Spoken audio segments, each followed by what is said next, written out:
Hello നമസ്കാരം. നമ്മളൊക്കെ കേട്ടിട്ടില്ലേ, ഐക്യമത്യം മഹാബലം, ഒരുമിച്ച് നിന്നാലേ ജയിക്കാൻ പറ്റുകയുള്ളൂ. പാകിസ്ഥാൻ എന്ന് പറയുന്ന ഒരു രാജ്യം എന്തുകൊണ്ടാണ് ഛിന്നഭിന്നമായി ഇരിക്കുന്നതെന്ന് നിങ്ങൾക്കറിയാവോ? അവിടെ ബലൂച്ചി എന്നും പഞ്ചാബി എന്നും സിന്ധി എന്നും കാശ്മീരി എന്നും പറഞ്ഞ് 4-5 വിഭാഗങ്ങളായി അവർ വേർതിരിഞ്ഞിരിക്കുന്നത് കൊണ്ട്, അവരെ പട്ടാളം ഭരിക്കുന്നത് കൊണ്ടാണ് അവർക്ക് ഒരിക്കലും ജയിക്കാൻ സാധിക്കാത്തതും സാമ്പത്തികമായിട്ടോ അല്ലെങ്കിൽ ഇൻഫ്രാസ്ട്രക്ചർ രീതിയിൽ അവർക്ക് ഡെവലപ്പ് ആകാൻ സാധിക്കാത്തത്.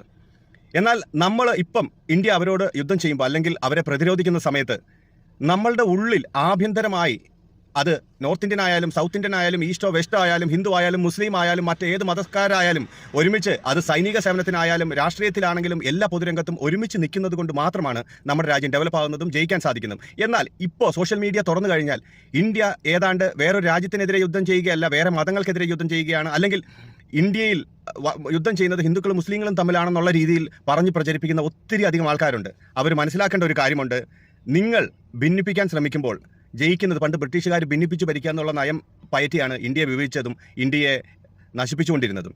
അതേ രീതി തന്നെയാണ് നിങ്ങളും സോഷ്യൽ മീഡിയയിൽ കിടന്ന് കളിക്കുന്നത്. അതുകൊണ്ട് യഥാർത്ഥ ശത്രുക്കൾ ആരാണെന്ന് നമ്മളെല്ലാവരും തിരിച്ചറിയണം. ഭിന്നിച്ചു നിന്നാൽ ഒരിക്കലും ജയിക്കാൻ കഴിയില്ല, വളരാൻ കഴിയില്ല.